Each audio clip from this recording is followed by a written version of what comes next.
Good morning. Today we're going to be looking at coordinating conjunctions. Before we start, let's talk about what are coordinating conjunctions. So, what are coordinating conjunctions?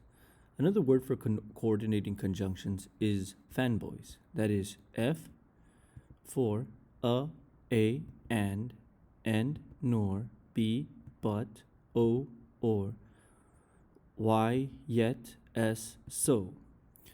But what are coordinating conjunctions? Well, coordinating conjunctions, that is, fanboys, are used to connect words, phrases, or sentences. For example, words, she is funny and kind.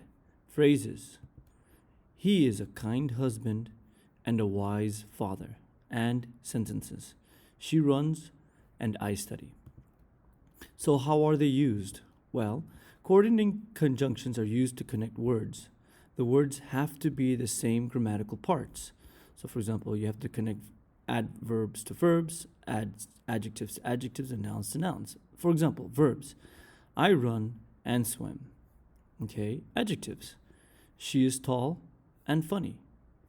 Nouns, she and I run. Okay, in the first example, run and swim are verbs, and we're adding run to swim. In the second example, adjectives, tall and funny are adjectives, and we are adding tall to funny. And in the last example, both she and I are nouns. Let's move forward now. Coordinating conjunctions are used to connect phrases, can also be used to connect phrases. The phrases have to be the same grammatical parts. So you add verb phrases to verb phrase, adjectival phrase to adjectival phrase, and noun phrase to noun phrase. For example, verb phrase to verb phrase. I run far and swim fast. Here the verb phrase, run far, is added to the verb phrase, swim fast. We can also add adjectival phrases. She is incredibly tall and annoyingly funny. Okay, so the adjectival phrases, incredibly tall and annoyingly funny, are added together. And the last one is a noun phrase. He is a kind husband and a wise father. Okay, a kind husband is a noun phrase, and a wise father is both a noun, or is also a noun phrase.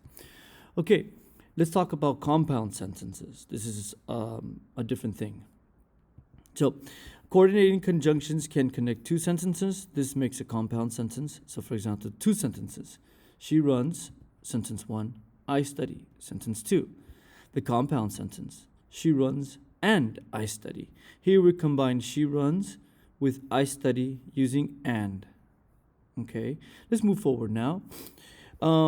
If the subject, verb, and or auxiliary are the same, then these are deleted in the second sentence. So, for example, she is running, she is dancing. Okay, so we can let's combine these two sentences. She is running and she is swimming. So the subject is in the second sentence that we added of the compound sentence. We have she, which is repeated in the first sentence, and the auxiliary is also repeated, so we don't need it. Okay, so what are we left with? She is running and dancing. Okay, you can delete she and is because they are repeated in both the first and second sentences. Okay, when the original sentences are long, we need a comma before the coordinating conjunction. So, for example, it was cold, period. He put on a sweater. Okay, so we would combine these together. It was cold, comma, so he put on a sweater. Okay, and we have a comma right here. We have to add it because the sentences are very long. However, but if the original sentences are very short, the comma then can be deleted. So it was cold, he went in. Okay, and it was cold, so he went in. Okay, let's talk about the meaning of coordinating conjunctions. So we talked about fanboys, for, and, nor, but, or, yet, so. But each of these fanboys, each of these coordinating conjunctions has its own meaning, and we have to pay attention to that. So, for example, for is used for causes, and is used to add additional information, nor is used to add additional negative information, but is used to create a contrast or a concession, or signals options, yet signals a contrast or concession, and so signals effects. Okay, so let's talk about for. Let's talk about these in more detail and give some examples. Usually for signals causes. For example, he put on a sweater for it was cold. Here, for it was cold is a cause. Okay, it's similar to saying because it was cold. He put on a sweater for it was cold. For has many uses. This isn't the only use. Let's move forward. We usually use and to signal additional information. For example, it was cold and it was snowing. Here we are adding and it was snowing is additional information. We're adding more information. It was cold and it was snowing. Okay, usually nor signals additional negative information. So for example, we have it was cold and it was snowing, but I can negate these. For example, he doesn't like the cold, nor does he like the snow. Okay, so both of these are negative. Nor is a little bit more complicated in its use and requires its own video. So I'll leave it at this for now, with this example for now. Let's move forward. And again, it's used for additional negative information. Okay, usually but signals a contrast and a concession. For example, apples are sweet, but limes are sour. Okay, here I am contrasting the sweetness of apples to the sourness of limes. Okay, so but limes are sour is my contrasting information. Okay, we can also use but to signal a concession. For example, he is poor, but, and the concession, she still loves him. Okay, so like we're saying that even though he's poor, but it doesn't matter. She still loves him. That's my concession. It doesn't matter that he is poor. Okay, next. Usually or signals another option. For example, you can have an apple or an orange. Okay, so I'm giving two options, an apple or an orange. Okay, choose. Next, then yes, an orange is my option. Okay, next. Yet signals concession. Okay, it's similar to contrast, but it only signals a concession. So for example, he is poor, yet again, she still loves him. Okay, means that it doesn't matter that he is poor, she still loves him. Okay, that is my concession. Okay, let's move on now. So is used to signal effects. For example, it was cold, so he put on a sweater. Okay, this is the effect. It was cold, so he put on a sweater. That's the effect of the cold. Okay, as a result of the cold, he put on a sweater. Okay, make sure that the coordinating conjunction matches the meaning of the two sentences. Okay, so for example, I can write this sentence. It was cold, but it was snowing.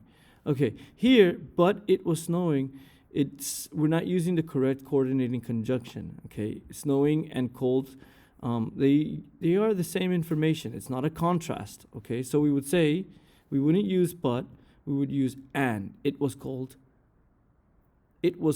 and it was snowing. We're adding additional information, not contrasting information. Okay, let's look at some types of errors that can be fixed by adding a coordinating conjunction. Okay, a comma splice occurs when two sentences are separated by a comma instead of a period. For example, I study, comma, I do not do well on my test. Here, I should have a period. Instead, I have a comma. Okay, because I study and I do not do well on my test. These are two separate sentences. A run-on sentence combines two sentences without punctuation. For example, I study nothing, no period, no comma. I do not do well on my test. Here I have sentence one, I study. Here, I do not do well on my test. That's a different sentence. So, what do? The period is missing. That's a run-on sentence. So, a comma splice can be fixed by adding a coordinating conjunction. It was cold, comma, he went in. Okay, once again, this is a coordinating comma splice. It's an error. It's not correct. But I can fix it by adding a coordinating conjunction. It was cold, comma, so he went in. Okay, a run-on can be fixed by adding a comma and a coordinating conjunction. It was cold, nothing, it was snowing. Okay, we add a comma, it was cold, comma, and it was snowing. Okay, again, remember when using a coordinating conjunction to correct run-ons and comma splices, make sure that the coordinating conjunction matches the meaning of the two sentences. So for example, it was cold, it was snowing. Okay, maybe you might rewrite this correctly. It was cold, comma, but it was snowing. However, but is the wrong contrast coordinating conjunction. But doesn't, we're not contrasting cold and snow. We're adding information. Snow is additional information, and it was snowing. Okay, let's quickly summarize everything we've studied thus far. Okay, so coordinating conjunctions, general summary. So coordinating conjunctions are used to connect equal words, phrases, and sentences. Words, she is funny and kind. Phrases, he is a kind husband and a wise father. And sentences, she runs and I study. Remember that each fanboy has its own meaning, so we need to use them correctly. So for is used for causes, and is used for additional information, nor for additional negative information, but for contrast or concession, or for options, yet only for concession, not contrast. That's a mistake. And so for effects. Well, anyways, thank you so much for watching. If you have any thoughts, questions, or concerns, please email me, and I look forward to seeing you in class.